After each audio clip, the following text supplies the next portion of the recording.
हाम्रो श्रम बजारबाट भारतीय श्रमिकले कति मूल्य लग्यो? त्यही काउरी रोपेर त्यही के अरे कोदो बोएर होइन लाखौँ आरोप गर्ने किसानहरू त छन्। पुगेकै होइन, यहाँ के भागमण्ड नमिलेर एउटा आत्मनिर्भर बनाउने र राम्रो उत्पादन यहाँबाट बाहिर विदेश निकास गर्न सकियोस् भनेर केही न केही गर्नुपर्छ। पर्यटकीय क्षेत्रमा केही गर्नुपर्छ, उद्योगको क्षेत्रमा, त्यसपछि कृषिको क्षेत्रमा। बिक्री गर्दाखेरि गिरावट त एकदम आएको छ, सबै व्यवसाय त्रसित छन्। अस्तव्यस्त भएका उद्योगिक व्यवसायहरूतिर पुग्न सकेको अवस्था छैन र उद्योगिक व्यवसायहरू आफै जेने तेने आफ्नो गुजारा चलाउन उन्मुख भएको अवस्था छ। ऊर्जा शक्ति पर्याप्त छ, अब हामीले बेच्न सकिने छैन, खेर जानेवाला छ। अहिले पनि त्यहाँ उत्पादन भयो, त्यहाँको कति जापान जान्छ, बङ्गलादेश जान्छ। व्यवसायले धेरै मर्का परिरहेको अवस्था छ र विभिन्न अब अहिले चाहिँ उहाँहरूलाई अहिले हाम्रो सङ्गठन अन्तर्गत उहाँहरूलाई परेको पिरमर्का र व्यवसायमा परेको पिरमर्का हामीले यहाँ त्यो हिसाबले हामीले भने जस्तो चाहिँ फाइदा लिन सकिएन। चर्चा भन्योभन्दा बढी भएको छ। वनको उत्पादन सहजै रूपमा फर्निचरहरूले उत्पादन गर्न सक्ने भएको छैन। घर भाडा तपाईँको कोठाको भन्दा भिनाको भाडा धेरै महँगो छ।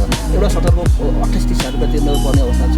आय आदानको एउटा विकल्प खोज्नको निम्ति गराएको बनेको संस्था हुँदो रहेछ। आफ्नै ठाउँमा श्रम गर्न लज्जास्पद हुने, लाज मान्ने। गण्डकी प्रदेश आर्थिक रूपमा समृद्ध भन्न धेरै लामो समय कुर्नु पर्दैन।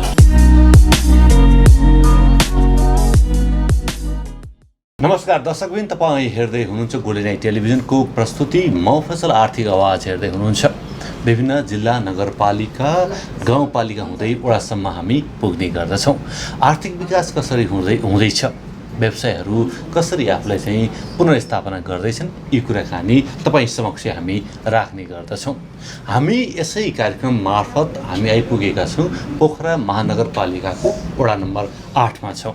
वडा नम्बर 8को अवस्था के छ, यहाँका व्यवसायिक अवस्था के छ, व्यवसाय अब कसरी अगाडि बढ्ने, यी कुराकानी राख्नका लागि मसँग व्यवसायी हुनुहुन्छ, गोदावरी गिरी हुनुहुन्छ।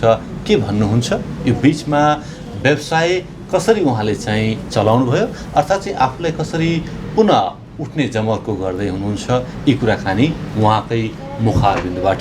स्वागत छ यहाँलाई। धन्यवाद। आराम हुनुहुन्छ? हजुर। कुन पेसामा हुनुहुन्छ तपाईँ, कुन व्यवसाय गर्दै हुनुहुन्छ? मेरो मैले त पेसा धेरै गरेँ है। पहिले मैले मुनाल सहकारीमा मार्केटिङमा जब गर्थेँ। सुरुवात तपाईँको? अनि त्यसबाट मैले 5-6 वर्ष त्यहाँ काम गरेँ है। अनि मलाई के लाग्यो भने यो सधैँ अर्काको काम गरेर हिँड्नुभन्दा, महिना मरेर कहिले आउला भनेर बस्नुभन्दा बरु म आफ्नै व्यवसाय गर्छु, जे सक्छु त्यही, जस्तो सक्छु त्यस्तै गर्छु भनेर म आफ्नो व्यवसायतिर लाग्दाखेरि मेरो श्रीमान श्री प्रसाद गिरी बाहिर हुनुहुन्थ्यो कतार। अनि त्यसपछि मैले श्रीमानलाई सोधेँ, सधैँ कति तपाईँ उता म यता, सधैँ उनी घर केटाकेटी साना यताउता रेखदेख्ने भएन, केही गरम भयो भनेपछि अनि मलाई कस्तो मोड चल्यो भने मेरो घर यहीँ सिमल चौरा 8 श्रीराम आधारभूत स्कुल गेट अगाडि हो। मेरो त्यो पसलमा 22 वर्षदेखि मेरो घरमा त्यहाँ मिट सप थियो कि। अनि त्यो मिट सपमा मेरो दिमाग कस्तो भने यो अब बिजनेस बसिरहेको ठाउँमा मैले पनि एउटा यही बिजनेस गर्छु भनेर म एउटा लेडिजले अनि सानो मिट सप खोलेँ। मिट सप खोलेको 3 महिना 4 महिनापछि अनि श्रीमान विदेशबाट कतारबाट आउनुभयो। अनि दुईवटा बुढाबुढी भएर हामीले 5 वर्ष सङ्घर्ष गऱ्यौँ है त्यसको लागि। अनि बच्चाहरू पनि अब ठुला हुँदै गयो, सङ्घर्ष गरेपछि अनि अब यो काम साह्रै दुःख रहेछ बुढो भयो, अब यो पेसाबाट बिस्तारै उ गरौँ, तपाईँलाई पनि यो खासै मन परेन, बच्चाहरूलाई पनि टाइम दिन सकिएन। अब अर्काको आशमा काम गरेर खाने भन्ने कुरो त्यस्तै रहेछ। आज बस्छ भोलि हिँड्छ, आफ्नो काम त आफैलाई गर्नुपर्ने बाध्यता हुन्छ। त्यही भएर अनि हामीले त्यो 5 वर्ष त्यो चलाइयो। त्यहाँपछि अहिले एउटा जिएस भन्ने सानो खाजा घर छ, चिया पसल। अनि अहिले एसएसजी इन्टरप्राइजेस भन्ने एउटा हार्डवेयर छ, यो खोलेको त यही हार्डवेयर त यही लकडाउनमा पर्यो। अब त्यसको लागि खासै रिजल्ट मैले लिन सकेको छैन। 2 वर्ष पुरै माघमा सुरु भयो, चैतबाट लकडाउन भयो, त्यसको रिजल्ट खासै लिन सकेको छैन। अब सङ्घर्ष गर्दा होला पनि केही फल पाइएला पनि। चिया पसल भने जिएस यथावतै छ। तपाईँको म सुरुवात दिन थोरै सम्झिन चाहन्छु। जस्तै मार्केटिङ गर्नुभयो, जागिर र व्यवसायमा चाहिँ भिन्नता के पाउनुभयो? दुईटै अनुभव छ तपाईँसँग? मलाई दुईटै अनुभव छ। जागिर भनेको अब जागिरमा जानु पर्यो है, बिहान 4 बज्छ म त आज ड्युटी जाने हो भन्न दिमागमा त आउँछ नि त पहिले 10-15 मिनट ढिलो भयो भने ए बा आज ढिलो भयो बच्चालाई खाना तयार गर्नु पर्यो अलिअलि भएको लत्ता कपडा धुनु पर्यो अनि बुहारी मान्छे बसी यताउता नि सबै गर्नु पर्यो होइन अनि त्यो काम भ्याएर बच्चालाई स्कुल बस चढाएर आफू खाएर जुठो भाँडो अरेर अर्काको काममा जानु पर्यो है त्यो जाँदा अब अफिसमा त गयो अफिसकोले के भन्छ फेरि कोही 12 बजे आयो नि उनी कोही 9 बजेदेखि हामीले ड्युटी गर्न पर्ने भन्ने पनि हुन्छ सबैको मन एउटै हुँदैन तर म जाँदाखेरि जहिले पनि 12-12:30 हुन्थ्यो के म यस्तो अरेर म जागिर खाँदिनँ मलाई जागिर नदिनु बरु टाइममै आउनेलाई राख्नु भनेर भन्थेँ मैले अनि एउटा रविन्द्र सर हुनुहुन्थ्यो उहाँले ए म्याडम तपाईँ यहीँको यस्तो मान्छे पाउन हामीलाई गाह्रो हुन्छ तपाईँ 12:30 बजे भयो नि आएर ड्युटी गरिदिनु तर यो ड्युटीमा आउँदा तपाईँको बच्चाले पनि दुःख नपाओस् भन्नुहुन्थ्यो के रविन्द्र बराल सरले अनि त्यसो भन्दाखेरि हुन्छ त नि भनेर 5 वर्ष गरेँ त्यो गरेपछि त्यो तापैतापले गरेँ क्या मैले अब बिहान बेलुका 5 बजे त छुट्टी हुन्छ है ल बच्चा स्कुल त आयो मेरो बच्चा कता गयो होला के होला घर आमा त हुनु त हेर्नु त भयो नि बुढाबुढीले हेरे जस्तो त बाबुआमा बसेर हेर्दा अलि बच्चैले टेर्दैन के बच्चैले टेर्दैन त्यस्तो गरेर गरेँ अहिले आफ्नो बिजनेस गर्दा उठेर आफ्नै ढोका खोल्ने त हो नि ठिकै छ 5 मिनट ढिलो भयो नि केही छैन केही ऊ छैन अर्काको भनाइ खान त पर्दैन अर्काले किन यसो भन्ने त छैन आफ्नो काम आफै जति बेला भयो नि गर्न पर्यो गर्ने हो भनेर मैले त्यो अन्तर पाएँ तर आफ्नो र अर्काकोमा धेरै भिन्नता हुन्छ नेपाली समाजले हामी चाहिँ नौकर बढी हुँदैछौँ है हजुर जागिर जागिर जागिर जागिर भनेर अब नेपालको त अब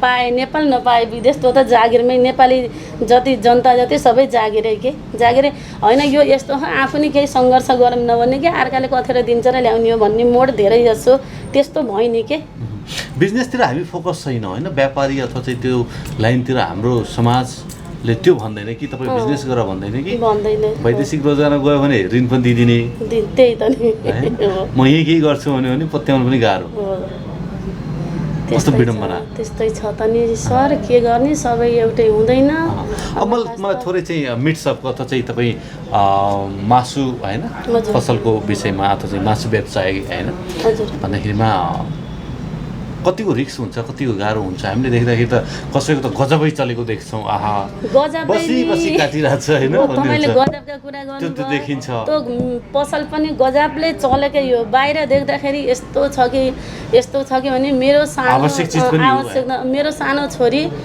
कति 16-17 दिनको थियो त्यो 1 वर्षपछि मिर्सअप गरेको 1 वर्षपछि जन्मेको 17 दिन 16 दिनपछि मैले त्यो अब रातारात उसलाई पार्टीलाई 1.5 क्विन्टल 200 क्विन्टल मिट दिन पर्ने हुन्छ हेर्नु अनि त्यो दिँदाखेरि अब काम गर्ने मान्छे भोलि यति केजी मासु जाँदैछ बाबु अलि छिटो उठाइ भन्यो भने ऊ रातारात ढोका खोलेर भागिदिन्छ अनि त्यो आफ्नो काम त आफै गर्नु पर्यो म 17-18 दिनको सुत्केरीले पनि त्यो मिट काटेर पार्टीलाई त्यसरी पुर्याएको मान्छे हो दुःख भन्ने कुरो त त्यसमा कुरै नगरौँ राति सुत्नु पनि छैन बेला खानु पनि छैन फेरि अलिकति बत्ती यताउता गयो भने सामान त्यस्तै बर्बाद हुन्छ रिप्सित मासु पसलमा अति रिप्सी हुन्छ आम्दानी कस्तो छ आम्दानी त पहिला त ठिकै थियो अहिले छैन अहिले त खरिद र बिक्री बराबरै हुन्छ खासै छैन हामी उत्पादनमा पछाडि परेको स्वयं उत्पादन गर्दाखेरि के हुन्थ्यो स्वयं उत्पादन गर्दा पनि त हुन्थ्यो होला नि त कमी भयो उत्पादन कमी भयो अब सबैलाई सुख चाहियो दुःख कसैले नगर्ने भयो अब त्यहाँ गए यति बेला जानियो यति आउँछ भन्ने हुन्छ त्यो भनेको अब सुरुवात गरेर अब त्यो तलबाट सिरानमा पुग्नु र डाइरेक्ट यहाँ पुछारमा मात्रै बस्नुमा त धेरै फरक हुन्छ नि त त्यसैले गर्दा कमी भयो के महिला र पुरुषलाई चाहिँ हेर्ने हो भने व्यावसायिक हिसाबले अथवा चाहिँ जागिरका हिसाबमा दुईटै हिसाबमा हेर्ने हो भने पुरुषलाई अलिक सहजता छ हजुर होइन महिलाको हकमा चाहिँ किनभने महिलाले चाहिँ घर व्यवस्थापन पनि गर्नु पर्यो समाजमा फेरि सामाजिक तपाईँ चाहिँ हुनुहुन्छ जोडियो भने त्यहाँ पनि व्यवस्थापन गर्नु पर्यो होइन अनि फेरि समाजले कस्तो प्रतिक्रिया दिने हो त्यो पनि सुन्नु पर्यो होइन अनि कुशल व्यवसायी महिला व्यवसायी बन्नका लागि चाहिँ के आवश्यक छ तपाईँको विचारमा महिला व्यवसाय बन्नको लागि अब पहिले त घरबाट सबै थोकको स्वीकृति हुनु पर्यो है स्वीकृति हुनु पर्यो। सासू ससुरा श्रीमान सबैको आज यो बिजनेस गर्न पर्यो, यो बिजनेस गर्दा हुन्छ कि हुँदैन भनेर स्वीकृति हुनु पर्यो। त्यसपछि अब त्यसलाई खरिद बिक्रीको लागि अब जे पनि चाहिने हो गरे अब धनको आवश्यकता पर्यो है, पुँजीको आवश्यकता पर्यो। अब त्यो पनि सबैबाट सपोर्ट पाउनु पर्यो। त्यसको साथसाथै एउटा मैले फेरि जोडेँ, जस्तै ज्ञान हुनु पनि आवश्यक छ नि। होइन, ज्ञान त अति आवश्यक छ। ज्ञानको लागि हात हाल्दैछु म, के गर्दैछु मैले, त्यसको लागि प्लान कस्तो गर्ने, के गर्ने, बजार व्यवसाय बुझ्नु पर्यो कस्तो छ के छ। आज यहाँ मैले एउटा पसल त खोलेछु, त्यसको लागि मान्छे कसरी आकर्षित गर्ने, कसरी आउने जाने बनाउने, त्यसमा त अति आवश्यक छ। जस्तै वडा कार्यालयले विभिन्न नगरपालिका गाउँपालिका जाने हो भने उहाँले चाहिँ यो व्यावसायिक तालिम चाहिँ भन्छ, सिपमूलक तालिम भन्छ। त्यसका साथसाथै जस्तै व्यवसाय गर्ने महिलालाई चाहिँ तपाईँ ज्ञान कुन व्यवसाय, कुन महिला कुन व्यवसायमा चाहिँ गर्न चाहन्छ त्यो सम्बन्धी ज्ञान होइन जनचेतनामूलक चाहिँ कार्यक्रम ल्याए भए सहज हुन्थ्यो। हामी त के भयो भने एउटा ट्रेन्ड भयो कि सिलाइ कटाइ मात्र भयो कि सिलाइ कटाइ भयो, उयो अचार बनाउने तालिम बन्यो, सिलाइ कटाइ बन्यो। खास दिनुपर्ने तालिम महिलाका लागि के आवश्यक छ त नि, कस्तो पेसाको लागि आवश्यक छ त नि भनेर त्यो नेपाल सरकारले मासु व्यवसायमा हात हाल्दै हुनुहुन्छ, फलफुल व्यवसायमा हात हाल्दै हुनुहुन्छ होइन। कतिपय चाहिँ अब उहाँहरूलाई चाहिँ फलफुलको विषयमा चाहिँ होइन नलेजका कुराहरू, ज्ञानका कुराहरू, मासुको उत्पादनका कुराहरू होइन, त्यो सम्बन्धी नलेज अथवा ज्ञान नलेजको त अति आवश्यक पर्छ है। त्यसको लागि त्यसै डाइरेक्ट म यसो गर्छु भनेर फाल्नु नि हुँदैन। कति कुरा बुझेरै गर्नुपर्छ। तर बुझेरै एक दिन 2 दिन 3 दिन ट्रेडिङ गरेँ मैले, खोले पनि मैले नसकेर छोड्न बाध्यता भएँ, किनकि मलाई सङ्घर्ष अति गर्नु पर्यो के, सङ्घर्ष अति गर्नु पर्यो, छोड्न बाध्यता भएँ। अहिले अब ठिकै छ, अब सानो हार्डवेयर छ, अब यतापछि चिया पसल छ आफ्नै घरमा, अब तँले ठिकै छ, चित्त बुझ्दै छ, त्यसको लागि नि केही छैन। अब मेरो लाइफमा त्यही पेसामा त्यही एसएसजी इन्टरप्राइजले टुङ्ग्याउँछ होला जस्तो लाग्छ मलाई।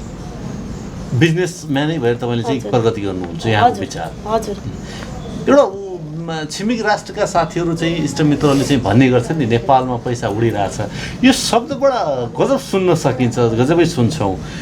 यो तपाईँले कसरी व्याख्या गर्नुहुन्छ यी शब्दहरू? पैसा त अब पैसा उड्ने भनेर डाइरेक्ट त्यसै उड्ने होइन हेर्नु, तर त्यो पैसा उडाउन पनि हाम्रो पनि धेरै जरुरी छ के। उहाँहरू भनाइ के छ भने नेपालीहरूले छोप्न जान्दैनन् हो, त्यो पैसा उडाउनु पनि धेरै उ छ। पहिले आफू मेहनती लगनशील हुनु पर्यो, मेहनती हुनु पर्यो। अनि आज यो गर्ने भनेपछि जुन गर्नलाई हामी त्यसमा लाइपरे हम त्यसलाई ध्यान दिनु पर्यो के। मैले त्यहाँ सटर खोलेछु के मेरो दोकान हो गरे भन्ने आफू दिनभरि छोड्ने एकातिर जाने है, बेलुका आएर बस्ने मान्छे ओए कति कमाइ भयो के भयो भनेर त्यसरी पैसा उड्दैन हेर्नु, उड्दैन। उडेको पैसालाई छोप्न पनि जान्नु पर्यो, उडाउन पनि जान्नु पर्यो, स्वयं खटिनु पर्यो, आफ्नो स्वयं खटिनु पर्यो। त्यो त पर्छ, आफू नखटिकन त हुँदैन, खटिनु त पर्छ। किनभने मार्केट बसाल्नको लागि आफ्नो अति जरुरी छ, आफू खटिनै पर्छ। स्थानीय सरकारले चाहिँ के सहयोग गरिदिँदा चाहिँ सहज हुन्छ तपाईँलाई अथवा चाहिँ महिला व्यवसायहरूलाई चाहिँ कस्तो सहयोग, कस्तो साथ सहयोग चाहिँ तपाईँ चाहनुहुन्छ? कहिलेकाहीँ हुन्छ नि मैले सरकारलाई यति राजस्व तिरेको छु, वार्षिक तिरेको हुन्छ नि त हामीले होइन, राज्यले पनि त एउटा भूमिका हो नि त, अथवा राज्यबाट मैले पाउनुपर्ने के हो? अब स्थानीय सरकारलाई त अब यस्तो गर्नु, अब हामी बिजनेसम्यानहरू है एउटा केही अब उहाँहरूले दिँदा यताउता दिँदाखेरि हामीले केही खोज्दैनौँ, केही चाहँदैनौँ है। तर नियम र नियमको कानुनी दायरामा त सबै बसेको हुन्छ है, पार्टनर त सबै बसेको हुन्छ है। तर नेपाल सरकारले यति दुःख दिन्छ कि अब अहिले त्यो 5%मा महिला उद्यमीलाई कति 15 लाख है कति लोन दिने भन्ने छ है।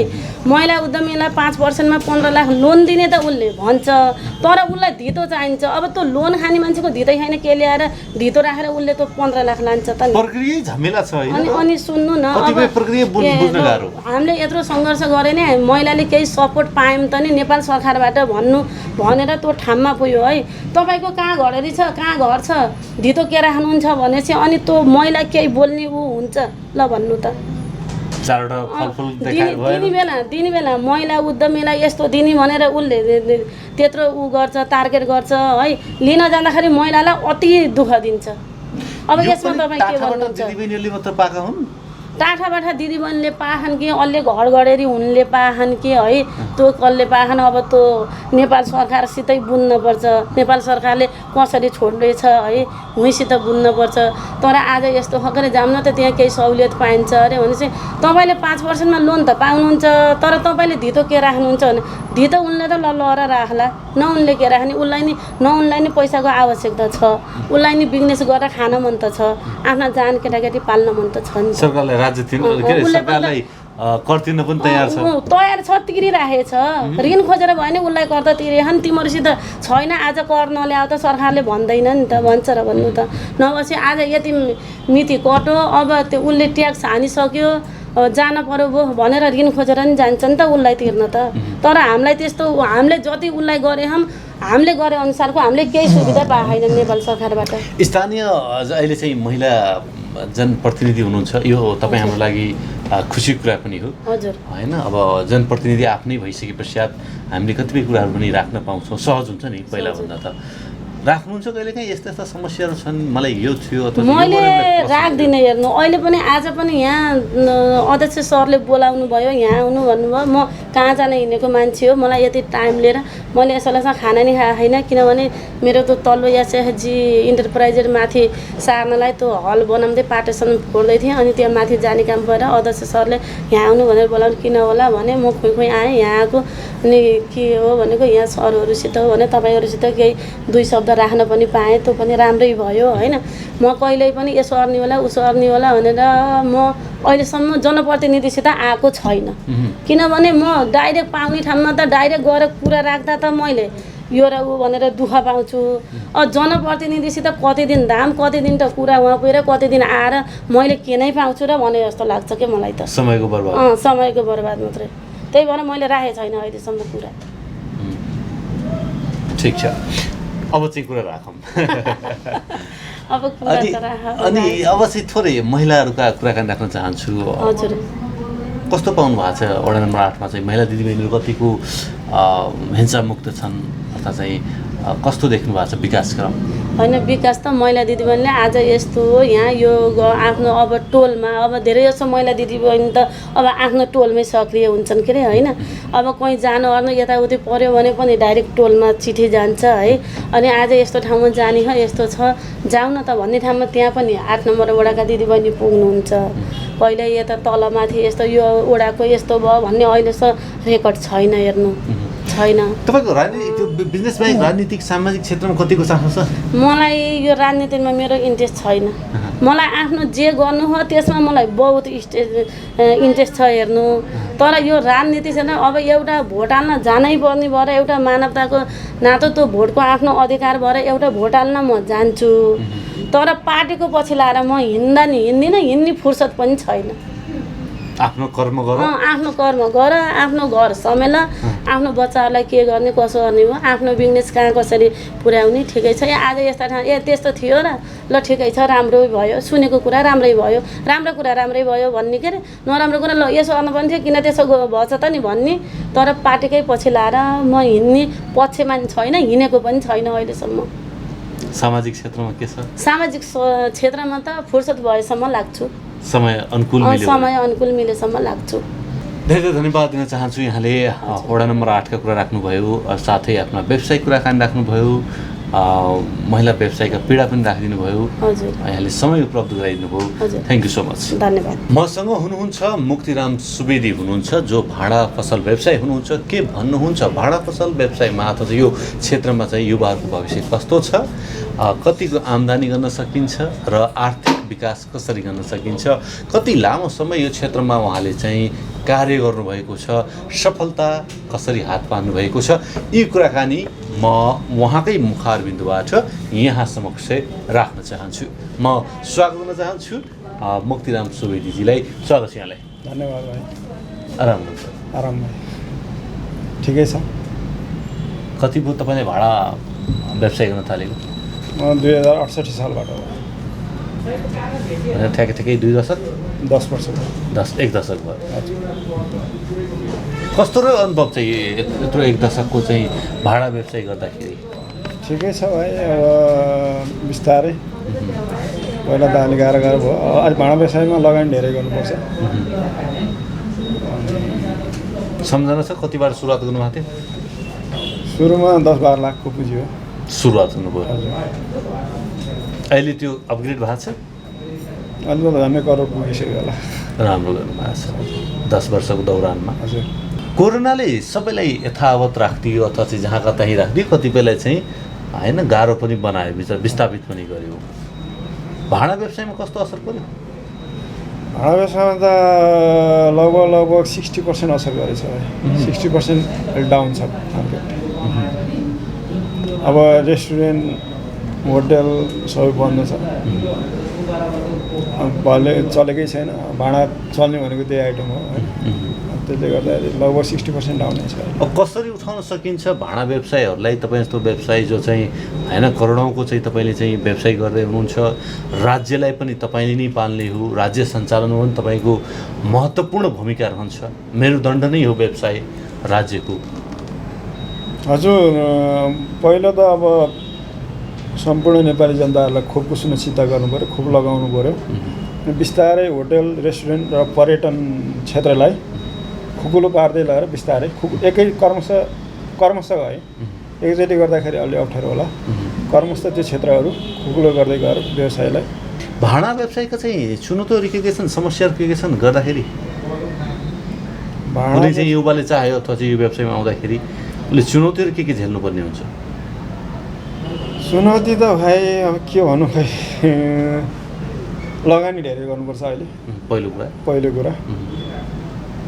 अनि अब भाँडा व्यवसायमा अब विशाल छ। अब यसमा प्लास्टिक, अब तामा पित्तल, एल्युमिनियम, फ्यान्सी होइन। अब एउटा चिजको मात्रै व्यापार गऱ्यो भने लगानी पुर्याउन सकिन्छ। अब सबैभन्दा अलि कम गयो त्यस्तै हो। लगानी धेरै गर्नुपर्ने स्थिति अनि ठाउँ पनि धेरै खान्छ। अहिले त अब ठुल्ठुलो डिपार्टमेन्ट स्टोर आइरहेको छ। अहिले अनलाइन पनि छ। आधुनिक ढङ्गले सञ्चालन गर्न सकिन्छ कि सकिँदैन? युवाहरूलाई फेरि ठ्याक्कै भाँडा पसल व्यवसाय गरौँ भन्दा फेरि मलाई चाहिँ अहिले त लगभग आधुनिकै छ भाइ। अब सबै नेटमा हालिदिइरहेको छ, नेटहरू होलसेल रेटै हालिदिएको हुन्छ। अब ठिकै छ। त्यसले प्रविधिले तपाईँलाई चाहिँ पार अप्ठ्यारो गरेको छ, त्यो कतिको गाह्रो? जो मान्छे सामान किन्यो भने आउँछ उसले पहिले प्रिपेयर भएर आउँछ। त्यसले सजिलो पनि हुन्छ, सहज पनि हुन्छ। रेटमा त उसले अलिकति अध्ययन गरेर जानकार हुन्छ नि त, त्यसले सहज पनि हुन्छ। बार्गेनिङ गर्नु परेन। हजुर 10 वर्षको दौरानमा कस्ता कस्ता ग्राहकसँग भेट भयो तपाईँको सम्झना छ? कुनै चाहिँ यस्तो ग्राहक जसलाई चाहिँ तपाईँले सम्झिराख्नुहुन्छ, या गजबको ग्राहक? त्यस्तै हो भाइ, ग्राहक भनेको आउँछन् जान्छन्। त्यो सबै सम्झेर साध्य पनि हुँदैन भाइ। कोही ठग्ने नियतले आउँछन्, कोही त्यस्तै हुन्छ। त्यस्तै हुन्छ। अब कहिलेकाहीँ आफ्नो दशाले पनि त्यस्तो पत्र रहेछ, चेक दिएर पनि बाउन्स हुन्छ। ओहो त्यस्तो त्यो थाहा हुँदैन। एउटा व्यवसायमा मान्छे 10 वर्ष टिक्नु अथवा 10 वर्ष लागिराख्नु, लामो समय लागिराख्नु पनि गाह्रो छ। 10 वर्ष छोटो हो। त्यही त भने तपाईँको लागि त भएन। तर अहिलेका युवाहरू चाँडोभन्दा चाँडो चाहिँ प्रगति चाहन्छन् र एउटै व्यवसायमा हात हाल्नुभन्दा पनि आज यो गरिरहेको छ, भोलि फेरि अर्को चेन्ज गरिरहेको छ होइन। तर कुशल व्यवसायी बन्नका लागि के आवश्यक छ? भाँडा व्यवसायमा एकैचोटि धेरै नाफा हुँदैन। कमसेकम अब अहिले ओपन रेट छ। भाँडा भनेको सबै त्यही हो नि त। अब जहाँसुकै हुन्छ रेट चाहिँ लगभग सेम नै हुन्छ। 10-15% कारोबार गर्नुपर्ने हुन्छ, मान्छेलाई थाहा हुन्छ रेट। अब तर सामान चाहिँ अब चल्दै जान्छ। अब त्यही हो, धेरै चाहिँ अब कपडा फ्यान्सी त्यस्तो जस्तो रेट चाहिँ हाम्रोमा फस्ने डर चाहिँ हुँदैन। सामान चाहिँ जति पुरानो भए पनि बिग्छ। एउटा चाहिँ फाइदा चाहिँ जति पुरानो भयो त्यति राम्रो। ठिक छ, केही फरक पर्दैन, रेट घट्दैन। यस्तो हुँदैन जस्तै अन्य कुनै जिल्ला अन्य ठाउँमा जाँदाखेरि यहाँको यो विशेष छ है भन्ने चाहिँ त्यस्ता वस्तुहरू तपाईँले चाहिँ कतिको प्रयोग गर्नुहुन्छ, कतिको सेल गर्नुहुन्छ? या पोखराको विशेष यो छ है लगेर जानुहोस् भन्ने चाहिँ त्यो हुन्छ? पोखरामा खासै भाँडा सम्बन्धी उद्योगहरू खासै छैन भाइ। अब त्यही धातु सम्बन्धी हो अहिले, नत्र खासै बाहिरबाट आउँछ। हामी उत्पादनमुखी भएनौँ है? छैन। यहाँ एउटा दुईवटा चौरासी कम्पनी पनि खुलेको थियो, अब चल्न सकेन पोखरामा। कसको कमजोरी हो यो उत्पादनमुखी नहुनु अथवा चाहिँ व्यवसायहरूको तपाईँको कहिलेकाहीँ पहल हुन्छ छलफल चल्छ कि चल्दैन आफ्नो तपाईँको सङ्गठन छ भाँडाकुँडा व्यवसाय सङ्घ छ त्यहाँ कुरा चल्छ कि चल्दैन अब त हामी कमसेकम यही उत्पादन गरौँ न हो भन्न मिल्छ कि मिल्दैन त्यो चाहिँ अब भनौँ न अब हाम्रो भाँडा व्यवसाय समितिको सहकारी मार्फत अब कम्पनी खोल्ने ग्यास उद्योग भन्ने कुरो पनि भयो तर त्यो पछि मिल्दो रहेछ त्यो लगानी धेरै गर्नुपर्ने सबै आँट्न सकिँदैन अब त्यस प्रकार नाकाबन्दी भयो नि त्यो बेला सर्टेज भयो त्यो भएर मूल्यमा पनि एकरूपता भयो अब बाहिर किन्दाखेरि भएन समितिले आफै लगानी गरेर आफै गर्न सक्यो भने भनेर त्यो चाहिँ गाह्रो रहेछ पहल चाहिँ गरियो एकपल्ट चर्चा भएर पहल चाहिँ पनि भयो व्यवसायबाट त्यो चाहिँ राज्यसँग कुरा पुर्याउनुहुन्छ राज्यसँग अथवा चाहिँ उद्योग वाणिज्य सङ्घसँग यस्ता चाहिँ स्थानीय निकाय सरकारी निकायसँग हाम्रो व्यवसाय समिति छ त्यसबाट हुन्छ कुरा चाहिँ पुग्छ म त समितिमा छैन साधारण सदस्य मात्रै हो कार्य समितिमा कार्य समितिमा पुगे मात्र तपाईँले उठाउनुहुन्छ कुरा जस्तो लाग्यो हाम्रो कार्य समितिले उठाएको नि होला युवाहरू जो वैदेशिक रोजगारमा पलाइन्छन् ती युवाहरूले चाहिँ स्वदेशमै भाँडा व्यवसाय गर्न मिल्छ अथवा चाहिँ भाँडा व्यवसाय गर्दा हुन्छ जुनसुकै जीवन निर्वाह गर्न सक्छ जुनसुकै पेसाको गर्न पनि आफू पहिला प्रिपेयर हुनु पर्यो होइन त्यस सम्बन्धी अध्ययन गर्नु पर्यो त्यसमा चाहिँ सामानको मूल्य घट्दैन भाँडा व्यवसायमा चल्यो अब बिस्तारै आफ्नो आउने जाने भयो भने घाटा हुँदैन लगानी चाहिँ गर्न मिल्छ होइन आफ्नो ठाउँ लोकेसन हेरेर पुँजी कति वृद्धि गर्दै जाने भन्ने कुरा आफूले अध्ययन गर्नु पर्यो व्यवसायमा हात हाल्यो भने मान्छे व्यवसाय चाहिँ घाटामा चाहिँ जाँदैनन् है जाँदैन त्यो भाँडा व्यवसायमा जाँदैन जहाँसम्म सक्छ तपाईँको आफ्नो अनुभव हामी जागिरमुखी बढी भयौँ नेपालका युवाहरू जागिरमुखी बढी भए व्यवसाय गर्नुभन्दा पनि होइन अब बिस्तारै व्यवसायमा आएको छ बढेको छ एउटा ट्रेन्ड कस्तो छ भन्ने भने के सरकारी जागिर के जागिर होइन तर अन्य छिमेकी राष्ट्रमा हिँड्ने हो भने त्यहाँका मान्छेहरू त्यहाँका युवाहरूले चाहिँ पहिले चाहिँ के गर्छन् बिजनेस ट्याक्स म तिर्ने हो सरकारलाई पाल्ने हो भन्ने चाहिँ त्यो जनस्तर अथवा त्यो चेतना चाहिँ विकास भएको देखिन्छ हाम्रोमा चाहिँ जागिर गर्न पायो भने चाहिँ सरकारी जागिर त्यसपछि वैदेशिक जागिर जब अथवा चाहिँ रोजगार कसरी यसलाई रोकथाम गर्न सकिन्छ कसरी विकास गर्न सकिन्छ के सोच्नुहुन्छ कहिलेकाहीँ यस्ता कुराहरू आउँछन् कि यसमा मैले आज दिनमा यति कमाउनु पाए हुन्थ्यो भन्ने मात्र हुन्छ के हुन्छ भने युवा विषयमा तपाईँले सोधिदिनु भएन भने कसले सोच्ने तपाईँ हामी सबैले सोचेनौँ भने त्यसमा अब आफ्नो पुँजीको कुरा आयो पहिला आफ्नो लगानी गर्न सक्ने क्यापेसिटी अहिले त ब्याङ्कहरूले पनि लगानी गरिरहेको छ होइन तर भाँडा व्यवसायमा त अब त्यो नर्मल छैन कृषि सेक्टरमा चाहिँ राम्रो छ अहिले सरकारले पनि अनुदान दिएको छ यो सेक्टरमा चाहिँ छैन भाँडा व्यवसाय अथवा चाहिँ अन्य व्यवसाय पनि छैन सरकारले पनि लगानी गर्नु पर्यो होइन र ट्याक्स मात्र लिएर मात्र लगानी त होइन वातावरण बनाइदिनु पर्यो लगानी त सरकारले लगानी गरेर व्यक्तिलाई सक्दैन ब्याङ्कमा अब चाहिँ छिटो सरितोबाट ऋण चाहियो भने ऋण उपलब्ध गराउने सिस्टम हुने होइन अब त्यस्तो इन्फ्रास्ट्रक्चरहरू डेभलपमेन्ट गरिदिनु पऱ्यो त्यही हो त्यो भयो भने सहज हुन्छ हस् थ्याङ्क यू सो मच यहाँले चाहिँ आफ्नो अमूल्य समय दिनुभयो विचार राखिदिनु भयो धन्यवाद हस् तपाईँ धन्यवाद म्याक्सको म्याक्सिमम अफर म्याक्स नेट टिभीमा 150 भन्दा बढी एचडी च्यानलहरू सबैभन्दा बढी एचडी च्यानलको साथमा हाई स्पिड इन्टरनेट 20 देखि 100 MBPS सम्मको इन्टरनेट प्याकेज अब 7 प्रदेशमा अबको connection Max Net Solutions Max TV जडानको लागि सम्पर्क गर्नुहोला म्याक्स डिजिटल टिभी 2 वे भनेकै म्याक्स टिभी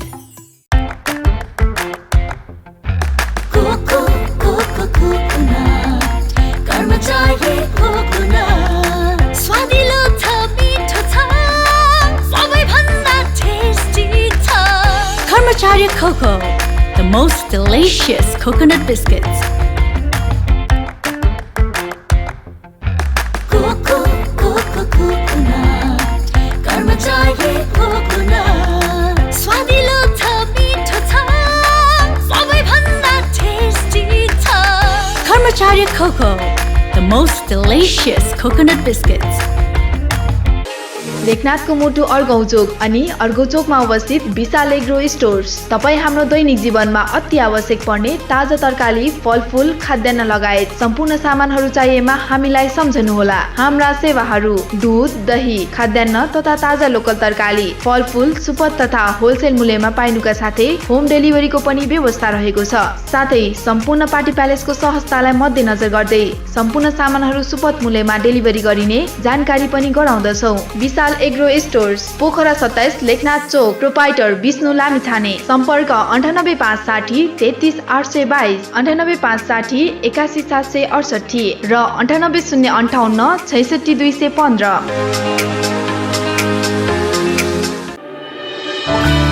के तपाईँ नयाँ घर बनाउँदै हुनुहुन्छ? यदि हुनुहुन्छ भने ढुक्क भएर एडी ट्रेडर्सलाई सम्झिनुहोस्। हामी तपाईँलाई गुणस्तरीय सामान उपलब्ध गराउनेछौँ। हाम्रा सेवाहरू टोयलेट तथा बाथरुमका लागि आवश्यक सामानहरू जस्तै कमोड, धारा, बेसिन, पाइपहरू, घर बनाउँदा आवश्यक पर्ने सम्पूर्ण हार्डवेयरका सामानहरू पाइनुका साथै प्लम्बर पनि उपलब्ध गराइन्छ। सम्पर्क AD traders, Pokhara 10 Ram Bazar, Kalika Chowk. Phone number 061 432 551, 98 161 83 577, 98 460 35 282। Proprietor Hari Dulal. आजको लगानी भविष्यको सुनिश्चितता, सुन्दर अनि आकर्षक व्यक्तित्व देखिनका लागि रेखा सुन चाँदी पसल। हाम्रा सेवाहरू रानीहार, मिनिहार, सिक्री, चोकर, छड्के तिलहरी, कण्ठगेडी, नौगेडी, कटारे गेडी, फुलगेडी, चन्द्रहार, हमले माला, बीज बन्दा, सिरफुल, चन्द्रमा क्लिप, औठी, कर्की बिया, औठी बेरुवा, औठी छापा, कुसे औठी, पाउजु, बिच्छी कङ्गन, चुरा, बाला, हात्ती पुच्छर बाला, ठुला साना पञ्चरत्न, तिलहरी, जन्तर, पेङ्लिङ, साथै तयारी सुनका आकर्षक गहनाहरू, चाँदीका गर गहना तथा सामानहरू अर्डर अनुसारको गर गहना, राशि अनुसारको बहुमूल्य रत्न पत्थरहरू चाहिएमा हामीलाई सम्झनुहोस्। रेखा सुन चाँदी पसल, Bagar 1, Pokhara. Phone number 061 536 452, 98 041 35 504। Proprietor Amrit Gahatraj. सपना, लगन, मेहनत, साधना, समर्पण, सफलता, खुशी, सौभाग्य, सुन्दरता, खेलका लागि आत्मविश्वास, सुनका लागि विश्वास। कमल सुनचाँदी दोकान प्राली। हामी कहाँ सम्पूर्ण डिजाइनका सुन चाँदी तथा हिरा जडित गरगहनाहरू पाइनुका साथै अर्डर अनुसार तयार पनि गरिन्छ। पुराना सुनसँग नयाँ गरगहना साटफेर तथा खरिद बिक्री गर्नका लागि कमल सुन चाँदी दुकान प्राली, न्यू रोड, पोखरा। साङ्ग्रिला बैंकबाट एक घर माथि, कफी बिया सँगै। हाम्रो सेवा म्याग्दीको बेनी बजारबाट पनि सञ्चालन भइरहेको छ। सम्पर्क 061 521 558, मोबाइल नम्बर 98 576 40 911। पोखराको मुटु चिप्लेढुङ्गामा अवस्थित Himalayan Garden Market Chipledhunga, Nepali Congress party कार्यालय सँगै हाम्रा सुविधाहरू निशुल्क पार्किङको व्यवस्था, बाल उद्यानको सुविधा, बाबु नानीहरू खेल्नका लागि फराकिलो र सुरक्षित स्थान, झरना, प्राकृतिक मनोरम दृश्यको अवलोकनको लागि विशेष सुविधा, सस्तो र सुलभ मूल्यमा गुणस्तरीय वस्तुहरूको उपलब्धता, खाजा र मनोरञ्जनको लागि शान्त, सफा र सुरक्षित स्थानको उपलब्धता, व्यवसाय साथै सभ्य र उत्कृष्ट व्यवहारको पहिचान। हिमालयन गार्डन मार्केट उत्कृष्ट स्थान। सीमित सटरहरू मात्र बाँकी रहेकाले इच्छुकहरूले तुरन्तै सम्पर्क गर्नुहोला। सम्पर्क Himalayan Garden Market, Chipledhunga 4, Pokhara, Kaski. Mobile number 98 460 32 154। पुरो स्वागत छ। मसँग हुनुहुन्छ विजय बराल हुनुहुन्छ, अर्बन बजार सञ्चालक हुनुहुन्छ, युवा व्यवसायी पनि हुनुहुन्छ। कसरी युवालाई अगाडि बढाउन सकिन्छ, स्वदेशमै कसरी राख्न सकिन्छ, त्योभन्दा पनि वडा नम्बर 8 मै चाहिँ विकास, युवाहरूको विकास कसरी गर्न सकिन्छ, व्यवसायमा चाहिँ युवाहरू कसरी तान्न सकिन्छ, यी कुराकानी उहाँकै मुखारबिन्दबाट म स्वागत गर्न चाहन्छु। स्वागत छ यहाँलाई। धन्यवाद। आराम हुन्छ। विजयजी, मलाई थोरै प्रश्न पार्नुहोस्। अर्बन बजार अथवा यसको सञ्चालक हुनुहुन्छ, अहिले स्थापना भयो? यो हाम्रो चाहिँ पोर कन्सेप्ट चाहिँ अब बिस्तारै यो सबैलाई थाहा छ, यो कोभिडको महामारीले सबैको यो किसिमको चाहिँ पेसा व्यवसायलाई असर गर्यो। अनि त्यो हिसाबले म अर्को कुनै पेसामा आबद्ध थिएँ, त्यसमा पनि केही सुस्तीपन ल्यायो यो कोभिडले गर्दा।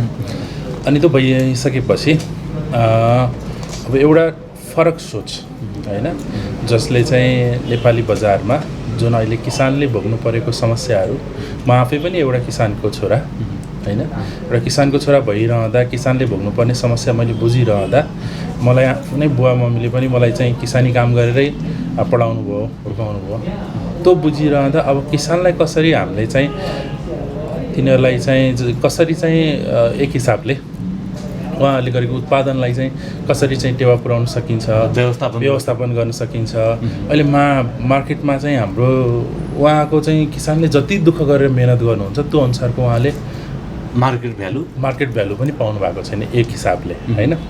अर्को हिसाबले के पनि छ भन्दाखेरि किसानको चाहिँ जुन उत्पादन पनि मार्केटमा ल्याउन पनि कठिनाइहरू छन्। कति ठाउँमा हामीले सुनिरहेको हुन्छौँ, किसानले चाहिँ अस्ति भर्खर यो चितवनको घटना पनि हो, किसानले चाहिँ त्यहाँ टमाटर फाल्नु पर्यो बाटोमा होइन, नबिगेर। अब पोखरामा जब कि त्यो बेलामा टमाटरको भाउ थियो 60-70 रुपियाँ, उहाँ किसानले टमाटर नबिगेर फाल्नुपर्ने कन्डिसन। यस्ता यस्ता यावत कुराहरू छन्, किसानका समस्याहरू धेरै छन्। अब राज्यको तर्फबाट केही सहयोग त अलिअलि त्यहाँ देखिएको छ, तर वास्तविक जुन चाहिँ किसानलाई गर्नुपर्ने सहयोग एउटा चाहिँ ऋणमा लोयलिटी दिएर मात्रै नभएर उनीहरूको व्यवस्थापन गरिदिने सहयोग चाहिँ राज्यले त्यति चाहिँ त्यो जिम्मेवारी चाहिँ एउटा प्राइभेट संस्थाले पनि त गर्न सक्छ। राज्यले चाहिँ त्यो सबैतिर गर्न नसके पनि एउटा प्राइभेट संस्थाले पनि त गर्न सक्छ भन्ने हिसाबले चाहिँ हामीले चाहिँ त्यो अर्बन बजार सुरु गऱ्यौँ। अर्बन बजारको उद्देश्य भनेको किसानले उत्पादन गरेको हरेक सामान मार्केटमा लिएर आउने, चाहे त्यो लोकल आइटमहरू हुन्छ, लोकल दही दुध घिउदेखि लिएर माछा मासु, लोकल कुखुरादेखि लिएर होइन, हाँसहरू लगायत हामीले सबै त्यो गरिरहेछौँ। र अर्को चाहिँ किसानलाई आवश्यक पर्ने सम्पूर्ण सामानहरू, जस्तै उदाहरणको लागि किसानलाई आवश्यक पर्ने सानो कृषि औजारदेखि लिएर ठुला आधुनिक कृषि औजारसम्म किसानलाई उपलब्ध गराउने, एक हिसाबले किसानको लागि चाहिँ मेडिएटरको हिसाबले काम गरिदिने र उनीहरूले ल्याएको प्रोडक्ट चाहिँ मार्केटमा सोझै ल्याइदिने, 2 पैसा उपभोक्तालाई पनि सस्तो परोस्। किनभने अहिले चाहिँ किसानले थोरै पैसा पाउने, उपभोक्ताले धेरै पैसा तिर्नुपर्ने कन्डिसन छ, यो बिचको मध्यस्थकर्ता धेरै भएर। र अर्को कुरा किसानले पनि उनीहरूको चाहिँ उत्पादन अनुसारको मूल्य नपाएको कन्डिसन छ, त्यसलाई चाहिँ कम गर्नको लागि हामीले चाहिँ प्रयास गरिरहेछौँ। अब सुरुवात छ। यो तपाईँको रह्यो होइन, तपाईँको अनुभव, तपाईँको विचार अति नै मिठो रह्यो। अनि प्रतिक्रिया कृषकहरूको के पाउनु भएको छ? कतिको खुसी हुनुहुन्छ? अथवा चाहिँ यो आउँदाखेरि तपाईँको बजार हो होइन, स्थापना हुँदाखेरि उहाँहरूको प्रतिक्रिया सोध्नुहुन्छ, हामीले यो गर्दाखेरि तपाईँले चाहिँ कतिको सहजता छ अथवा चाहिँ विकासमा चाहिँ तपाईँलाई पुग्छ कि पुग्दैन? हामी पक्कै पनि तपाईँको जब प्रश्नको उत्तर, हामी चाहिँ किसानहरूको जुन उत्पादनशील एरियाहरूमा क्षेत्रहरूमा गएर विभिन्न कार्यक्रमहरू गर्दै आइरहेछौँ र उहाँहरूलाई चाहिँ परेको खण्डमा हामीले चाहिँ कृषि सम्बन्धी सहयोगहरू पनि दिने बाचा गरिरहेछौँ। किनकि भर्खरै हामी चाहिँ सुरुवाती चरणमा छौँ, हामीसँग त्यो टेक्निकल हेल्प गर्ने एउटा टेक्निकल टिम पनि छ है, सुरुवाती चरणमा छौँ। त्यो भएको कारणले गर्दा उहाँहरूलाई त्यो बाचा पनि गरिरहेछौँ। हामी विभिन्न जस्तै हामी बुम्दीमा होइन, यो बागमारामा जुन बागमाराका किसानहरू, बुम्दीका किसानहरूलाई एउटा भेला गराएर एक किसिमको कार्यक्रम गरेर उहाँहरूलाई चाहिँ अर्बन बजारको बारेमा जानकारी गरायौँ र साथसाथमा उहाँहरूलाई चाहिँ यसले के सहयोग गर्न सक्छ तपाईँहरूलाई होइन। जस्तै एउटा किसानले घरमा चाहिँ गुन्द्रुक उत्पादन गरिरहेको हुन्छ, एक वर्षमा उसले तर लगाएर खाएर भ्याउँदैन होइन, त्यो अलिकति रहेको अथवा 1-2 किलो गुन्द्रुक एउटाको घरमा रह्यो भने त्यस्ता धेरैको घरमा त्यसरी रहेको हुन्छ गुन्द्रुक नभएर बफाको गाभाहरूदेखि लिएर यी सबै मार्केटमा ल्याउने भने हरेक चिज चाहिँ बिक्छ त्यसको त्यही अनुसारको चाहिँ मार्केटिङ गर्यो भने हरेक चिज बिक्न सक्ने चिज रहन्छ त्यो हिसाबले उहाँको लोकल आइटमलाई पनि प्रायोरिटी गराउने तरिकाले त्यो हिसाबले चाहिँ हामीले चाहिँ यो गरौँ न त भन्ने कुराले हामी साथीहरू मिलेर हामी चाहिँ यो सुरुवात गऱ्यौँ र सुरुवात गरेको धेरै भएको छैन हामीले यो चाहिँ कृषकको प्रतिक्रिया पनि राम्रै छ यहाँ अहिलेसम्मको हिसाबले चाहिँ कृषकको प्रतिक्रिया आगामी दिनमा फेरि के आउँछ त्यो आगामी दिनको भेटमा कुरा अब हामीले आफूलाई परिमार्जन गर्दै लान्छौँ अझै पनि अब यसलाई व्यवस्थित बनाउँदै लान्छौँ व्यवस्थित पहिलाको भन्दा व्यवस्थित हामी चाहिँ अलिक कालो चढिरहेछौँ लगानी पनि धेरै नै भइसकेको छ हामी यहाँसँग आफ्नै गाडी पनि छ लगायत चाहिँ अब होम डेलिभरी पनि गरिरहेछौँ केही तर फर्मल ओपनिङको काम चाहिँ हामीले भोलि घटस्थापनाको दिनलाई चाहिँ राखेका छौँ र अरू कार्यक्रमहरू चाहिँ हामीले चाहिँ पहिल्यैबाट ट्रायल ओपनिङ चाहिँ गरिरहेको पनि छौँ र रेस्पोन्स राम्रो छ जुन हाम्रो चाहिँ आउटलेट पनि छ सिमलचौरमा छ सिमलचौर पोखरा 8मा चाहिँ हाम्रो आउटलेट छ जनप्रिय स्कुलको पारिपट्टि त्यो आउटलेटमा मान्छेहरू आउनुहुन्छ हेर्नुहुन्छ सबै सामान हेर्नुहुन्छ दाज्नुहुन्छ बाहिरको भन्दा सस्तो मूल्य पाउनुहुन्छ तरकारी फलफुलमा सस्तो मूल्य पाउनुहुन्छ घिउ लोकल घिउदेखि लिएर महहरूमा सस्तो मूल्य पाउनुहुन्छ गेडागुडी आइटममा सस्तो मूल्य पाउनुहुन्छ जुम्लाको सामान पनि छ हामीसँग मुस्ताङको सामान पनि छ हरेक चिजहरू छ त्यो हिसाबले चाहिँ उहाँहरू आउनुहुन्छ एक किसिमले खुसी हुनुहुन्छ यस्तो खालको पसलले हामीलाई सहयोग गर्छ अनि उहाँहरूलाई चाहिँ अर्को कुरा कृषि सम्बन्धी औजारहरू बिउ बिजनहरू पनि उहाँ त्यहाँ उपलब्ध छ उहाँहरूलाई सबै कुरा एक किसिमले हाम्रोमा चाहिँ के हुँदैन भने जङ्क आइटमहरू केही नि पाइँदैन भनेको अर्थ यो प्रोसेसिङ गरेर रिप्याकिङ गरेको त्यस्तो प्रोसेसिङ सामानहरू पाइँदैन मात्र चाहिँ किसानले उत्पादन गरेको अर्ग्यानिक भनौँ न कि त्यसलाई चाहिँ फेरि अरू कुनै माध्यमबाट त्यसलाई चाहिँ प्रोडक्टिफाई नगरेको चिजहरू चाहिँ हाम्रो त्यो चाहिँ उत्पादन हुन्छ अथवा त्यो चाहिँ पाउने गर्छ त्यहाँ पाउने गर्छ अब कुरा गरौँ थोरै तपाईँ युवा व्यवसायी पनि हुनुहुन्छ किन लालायत छन् युवाहरू वैदेशिक रोजगार जान मतलब चाहिँ वैदेशिक रोजगारमा चाहिँ जानका लागि चाहिँ लाइनै कुर्नुपर्ने किन यति धेरै मान्छेहरू चाहिँ विदेशमा अथवा तपाईँ जस्तै यो देशमा बसेर यो देशका लागि यो देशका कृषकका लागि सोच्न सक्ने क्षमता त रहेछ नि त किन विदेशमा अब के देख्नु यसमा को जिम्मेवार स्थानीय सरकार जिम्मेवार हो कि राज्य हो कि समाज हो कि तपाईँ हामी हो अब यसमा चाहिँ के भन्न सकिन्छ भन्दाखेरि सबै कुरो सरकारलाई मात्रै दोष दिएर हुँदैन पन्छिनु पनि भएन किनभने आफूले मेहनत गर्ने हो भने देशमा पनि त केही गर्न सकिन्छ नसकिने पनि होइन हुन त हाम्रो देश अब एक किसिमले चाहिँ विकासशील देश हो गरिब देश हो तैपनि हाम्रो देशमा पनि अपर्च्युनिटिजहरू छन् त्यसको लागि चाहिँ के हुन्छ भन्दाखेरि हामीले चाहिँ त्यो अपर्च्युनिटीलाई ग्र्याब गर्न जान्नु पर्यो समयअनुसार चल्न सिक्नु सबभन्दा मुख्य कुरा युवाहरू चाहिँ सबै कुरा चाहिँ त्यही ट्रेडिसनल व्यवसाय त्यही ट्रेडिसनल धारमै जान्छु होइन त्यही पारम्परिक तरिकाले जान्छु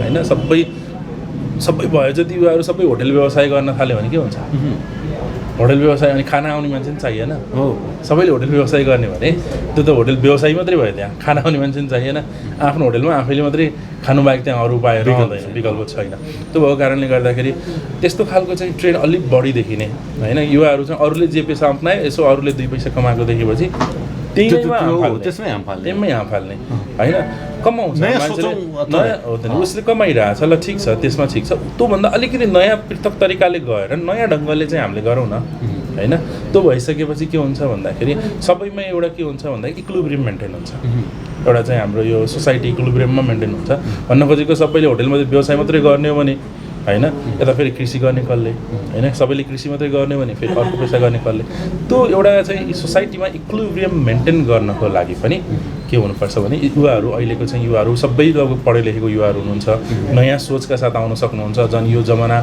इमेल इन्टरनेटको जमाना छ अहिले चाहिँ जताततै चाहिँ व्यापक रूपमा हामीले हरेक कुराहरू चाहिँ युट्युबमा सिक्न पाइन्छ हरेक ठाउँमा त्यो तरिकाले चाहिँ युवाहरूले चाहिँ एउटा नयाँ कन्सेप्ट डेभलप गरेर मार्केटमा लिएर आउने हो भने त्यो चाहिँ ले राम्रो काम गर्छ सायद विदेशिनु पनि नपर्ला त्यसले स्वदेशमै केही गर्न सकिन्छ आयोजकको रूपमा बस्न सकियो होइन युवाको आयोजकको रूपमा अहिले चाहिँ स्थानीय सरकारदेखि लिएर विभिन्न वडाले पनि कृषिलाई विशेष फोकस गरेको छ पक्कै पनि कस्तो भूमिका पाउनु भएको छ वडा नम्बर 8 को वडा नम्बर 8बाट पनि हामी चाहिँ यहाँ पनि सरहरूसँग हाम्रो सहकारी भइ नै रहेको छ।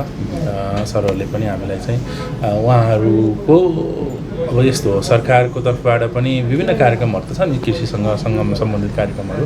अब त्यो कार्यक्रमहरू पनि कुन बेला कुन कार्यक्रम भन्ने खालको चाहिँ सिचुएसन रहन्छ। उहाँहरूले पनि आश्वासन दिनुभएको छ तपाईँहरूलाई चाहिँ हामी त्यो तरिकाले चाहिँ सहयोग गर्छौँ र तपाईँहरूको चाहिँ कन्सेप्ट राम्रो छ। हामीले जसले भेट्छौँ उहाँले ओहो तपाईँको कन्सेप्ट त धेरै राम्रो छ नि, वाउ भन्नुहुन्छ। तर कन्सेप्ट अनुसारको काम गरी पुर्याउन पनि गाह्रो हुँदो रहेछ। हामी मजाले खटिरहेछौँ त्यसको लागि, खटि नै परेको छ। हामी चाहिँ अब आलु लिनलाई यहाँबाट पालुङ गाडी लिएर गयौँ, कतिचोटि गयौँ होइन। अब सबै तरकारी, अर्को कुरा के छ भने हाम्रो पोखरा क्षेत्र भनेको कस्तो खालको भने मौसमी तरकारी उत्पादनमा चाहिँ एउटा एक किसिमले चाहिँ काम भइरहेछ पोखरामा। आसपासका किसानहरूले पनि गरिराख्नु भएको छ। तर चाहिँ व्यावसायिक तरिकाले चाहिँ तरकारी खेती अलिक कमै हुन्छ यो क्षेत्रमा। व्यावसायिक रूपले तरकारीको लागि चाहिँ हामी भ्याली बाहिर जानुपर्ने, अब उस्तै पऱ्यो भने हामी त अहिले चाहिँ इन्डियासँग पनि भर पर्नुपर्ने स्थिति, छिमेकी राष्ट्रसँग भर परेको छ। त्यो छ।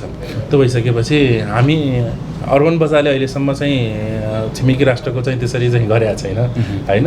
हामी चाहिँ दादिङ, पालुङ, चितवनतिरको किसानहरूको तर उत्पादनहरूलाई पनि केही, अब यहाँ सबै उत्पादनहरू यहाँ हुँदैन, मान्छेले खोजेको उत्पादन पनि उपलब्ध गराउनु पऱ्यो। र हामी पोखराको क्षेत्र वरिपरि जताततै हामीले के गरिरहेछौँ, फ्री होम डेलिभरीको व्यवस्था गरिरहेछौँ। र उहाँहरूले चाहिँ हामीसँग आबद्ध चाहिँ कस्टमरहरू सेटिस्फाइड पनि हुनुहुन्छ। अब जस्तै तपाईँ एउटा क्षेत्रमा लाग्नुभयो, त्यहाँ सफल हुनुभयो भने सबैले फेरि के गर्छ, त्यही ट्रेन तपाईँले भनिहाल्नुभयो पक्कै पनि। तर यो बाहेकका पोखरामा त थुप्रै सम्भावना छन् नि। तपाईँ रिसर्च गरिरहनु भएको होला होइन, त्यतिकै हात हाल्ने कुरा भयो। तर कृषि बाहेकका अन्य सम्भावनाहरू के देख्नु भएको छ र त्यहाँ युवाले चाहिँ गर्न सक्ने कामहरू के छन्? त्यही तपाईँले भनेको कुरा पक्कै पनि, जसले एउटाले अलिकति गर्यो अनि त्यो गरेको अलि राम्रो देखियो भने सबैले त्यसैमा हात हाल्ने, अनि त्यहाँ चाहिँ फेरि सबैलाई त्यसले असर गर्ने हुन्छ। त्यो चाहिँ ट्रेन्ड एकदम देखिया छ। विगतमा होटल व्यवसायमा पनि त देखियो, अब अहिले आएर यिनै व्यवसायहरूमा पनि त नदेखिने होइन, देखिन सक्छ फेरि पनि त्यो हुन्छ। अब यसमा चाहिँ अरू प्रशस्त सम्भावना भनेको चाहिँ के छ भन्दाखेरि पोखराको चाहिँ यो एक हिसाबले चाहिँ यो पर्यटकीय क्षेत्र होइन, होटल व्यवसाय मात्रै पर्यटन होइन, अरू धेरै सम्भावना छन् यसमा होइन। एक हिसाबले चाहिँ अब हाम्रो चाहिँ के हुनुपर्छ भन्दाखेरि प्रदेश सरकारदेखि लिएर यो सरकारले चाहिँ अलिकति पर्यटन क्षेत्रलाई जोड दिनको लागि पर्यटकीय स्थलको व्यवस्थापन, जस्तै हामीले के गर्न सकिन्छ भने कति राम्रो छ, मलाई आफैलाई त्यो फिल हुन्छ। हामी क्रिस्तीबाट चट्टर एउटा चाहिँ साइक्लिङ रोड बनाएर होइन, माथि चाहिँ नीलपोखरी घुम्दै घुम्दै अनि त्यहाँबाट चाहिँ साइक्लिङ रोड चाहिँ यसरी चाहिँ डाँडै आउन सक्यो भने त्यो हिसाबले पनि एक किसिमको पर्यटक तान्न सक्छ। त्यहाँ बन्दैछ अरे भन्ने पनि सुनिरहेको छु मैले, त्यो बनिरहेछ भन्ने सुनिरहेको छु। अब यस्तै खालका चाहिँ अरू धेरै आइडियाहरू हुनसक्छ होइन, जसले चाहिँ आन्तरिक तथा बाह्य पर्यटनलाई चाहिँ सहयोग गर्नको लागि चाहिँ ठुलो भूमिका, उहाँहरूलाई निम्ताउनको लागि ठुलो भूमिका खेल्न सक्छ। अन्तिमतिर विजयजी मलाई यो भनिदिनुहोस्, एउटा कुशल व्यवसायमा हुनुपर्ने गुण चाहिँ के हो?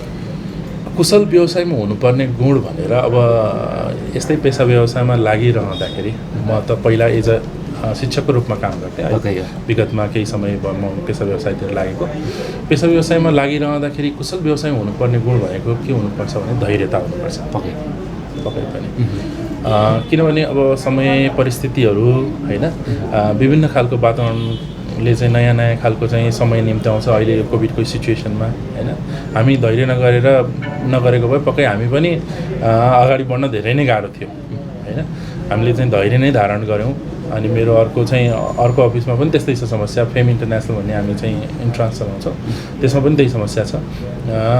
त्यो धैर्यताको एउटा कुरो सबभन्दा व्यवसायमा हुनुपर्ने भनेको उतार चढाव आउँछन् व्यवसायमा, जुनै पनि व्यवसायमा उतार चढाव हुन्छन्। उतार चढावको लागि धैर्य धारण गरेर धैर्यता लिएर चाहिँ हामी त्यसमा चाहिँ दिगो रूपले चाहिँ अगाडि बढ्दै जाने हो भने पक्कै व्यवसाय सफल नहुने होइन, त्यो व्यवसाय पनि गुण पनि सफल हुन्छ। यहाँलाई चाहिँ सफलताको शुभकामना व्यक्त गर्न चाहन्छु। समय उपलब्ध गराइदिनु भयो, thank you so much. Thank you. पुनः स्वागत छ। मसँग हुनुहुन्छ पम्फा गेवाली हुनुहुन्छ, व्यवसायी महिला हुनुहुन्छ। वडा नम्बर 8मा छौँ, पोखरा महानगरपालिकाको वडा नम्बर 8का महिलाहरूका कुराकानी यहाँ समक्ष। अहिले म स्वागत गर्न चाहन्छु पम्फा गेवालीजीलाई। स्वागत छ यहाँलाई। हजुर मेरो पनि नमस्कार छ। आराम हुनुहुन्छ? हजुर किराना व्यवसाय गर्नुहुन्छ होइन हजुरले? हजुर कति वर्ष भयो? भयो होला 10 वर्ष। 10 वर्ष तपाईँले किराना व्यवसाय सञ्चालन गर्नुभएको छ, लामो समय। कसरी सुरुवात गर्नुभयो अथवा चाहिँ के कसले दियो आइडिया अथवा के भयो, कसरी चाहिँ तपाईँ व्यवसायी बन्न पुग्नुभयो? आइडिया त अब सुरुमा अब के गर्ने अनि कसो गर्ने, अब बच्चाहरू सानो बाहिर काम खोजेर गर्नु भने गाह्रै छ, बच्चा हेर्नु पऱ्यो। त्यसले गर्दाखेरि बरु सानै भयो भने किराना पसल गरौँ भनेर सुरु गरेको छ। सुरुवातमा त्यो भयो? हजुर सुरुवातमा त सानोतिनो तरकारी पसल सुरु गरेँ।